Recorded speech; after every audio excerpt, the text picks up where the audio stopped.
Chapitre 4, Livre du Lévitique. Le Seigneur parla à Moïse et dit : Parle aux fils d'Israël.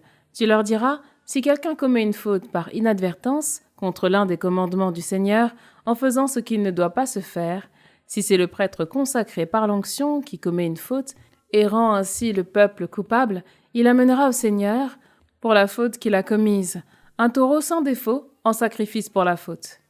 Il fera venir ce taureau devant le Seigneur à l'entrée de la tente de la rencontre. Il posera sa main sur la tête du taureau et immolera le taureau devant le Seigneur. Puis le prêtre consacré par l'onction prendra du sang de ce taureau et le portera dans la tente de la rencontre. Le prêtre trempera son doigt dans le sang et, avec un peu de ce sang, aspergera 7 fois le côté visible du rideau du sanctuaire devant le Seigneur. Le prêtre mettra alors un peu de ce sang sur les cornes de l'autel des encens aromatiques, qui est devant le Seigneur dans la tente de la rencontre. Il versera tout le reste du sang du taureau à la base de l'autel des holocaustes, qui se trouve à l'entrée de la tente de la rencontre. Il prélèvera toute la graisse de ce taureau destinée au sacrifice pour la faute, la graisse qui couvre les entrailles, toute la graisse qui est au-dessus des entrailles. Les 2 rognons, la graisse qui est sur eux, près des lombes, ainsi que le lobe du foie qu'il enlèvera avec les rognons. Que tout cela soit comme la part prélevée sur le taureau destiné au sacrifice de paix. Le prêtre fera fumer ces morceaux sur l'autel des holocaustes. Mais la peau du taureau et toute sa chair, y compris la tête et les pattes, les entrailles et les excréments, bref, tout le reste du taureau, il le fera apporter dans un lieu pur, hors du camp, là où l'on déverse les cendres grasses. On le brûlera sur un feu de bois. C'est à l'endroit où l'on déverse les cendres grasses que le taureau sera brûlé. Si toute la communauté d'Israël commet une faute par inadvertance et que l'assemblée, ignorant que la chose est défendue par les commandements du Seigneur, devienne ainsi coupable en faisant ce qui ne doit pas se faire. Lorsque la faute commise lui sera connue, l'assemblée amènera un taureau, pris dans le troupeau, en sacrifice pour la faute. Alors on le fera venir devant la tente de la rencontre. Les anciens de la communauté poseront leurs mains sur la tête de ce taureau devant le Seigneur, et le taureau sera immolé devant le Seigneur. Puis, le prêtre consacré par l'onction portera, dans la tente de la rencontre, un peu du sang de ce taureau. Le prêtre trempera son doigt dans le sang et, avec un peu de ce sang, aspergera 7 fois la face visible du rideau devant le Seigneur. Il mettra alors un peu de ce sang sur les cornes de l'autel qui est devant le Seigneur dans la tente de la rencontre. Il versera tout le reste du sang du taureau à la base de l'autel des holocaustes, qui se trouve à l'entrée de la tente de la rencontre. Il prélèvera toute la graisse de l'animal et la fera fumer à l'autel.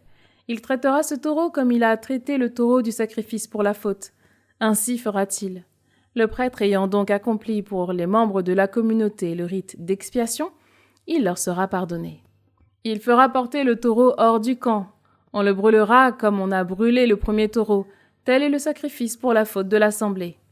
Si un prince commet une faute et fait, par inadvertance, l'une des choses défendues par les commandements du Seigneur, son Dieu, et qu'il devienne ainsi coupable, et si on lui fait connaître la faute commise sur ce point, il amènera comme présent réservé un bouc, un mâle sans défaut.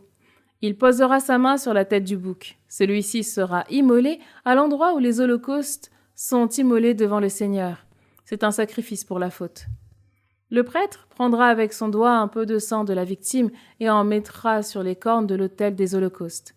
Puis il versera le reste du sang à la base de l'autel des holocaustes. Il fera fumer toute la graisse à l'autel, comme la graisse du sacrifice de paix. Le prêtre accomplira ainsi le rite d'expiation pour la faute du prince, et il lui sera pardonné. Si un homme du peuple commet une faute par inadvertance et fait l'une des choses défendues par les commandements du Seigneur, et qu'il devienne ainsi coupable, et si on lui fait connaître la faute commise, il amènera comme présent réservé une chèvre, une femelle sans défaut, pour la faute qu'il a commise. Il posera sa main sur la tête de la victime. Celle-ci sera immolée à l'endroit des holocaustes. Le prêtre prendra avec son doigt un peu de sang et en mettra sur les cornes de l'autel des holocaustes. Puis il versera tout le reste du sang à la base de l'autel. Il détachera ensuite toute la graisse, comme on détache la graisse d'un sacrifice de paix, et la fera fumer à l'autel en agréable odeur pour le Seigneur. Le prêtre accomplira ainsi pour cet homme le rite d'expiation, et il lui sera pardonné. S'il amène un agneau comme présent réservé, en vue du sacrifice pour la faute, c'est une femelle sans défaut qu'il amènera. Il posera sa main sur la tête de la victime, celle-ci sera immolée en sacrifice pour la faute, à l'endroit des holocaustes. Le prêtre prendra avec son doigt un peu de sang et en mettra sur les cornes de l'autel des holocaustes, puis il versera tout le reste du sang à la base de l'autel. Il détachera ensuite toute la graisse, comme on détache celle du jeune bélier du sacrifice de paix, et le prêtre fera fumer ces morceaux à l'autel, avec les nourritures offertes pour le Seigneur. Le prêtre accomplira ainsi pour cet homme le rite d'expiation pour la faute qu'il a commise, et il lui sera pardonné.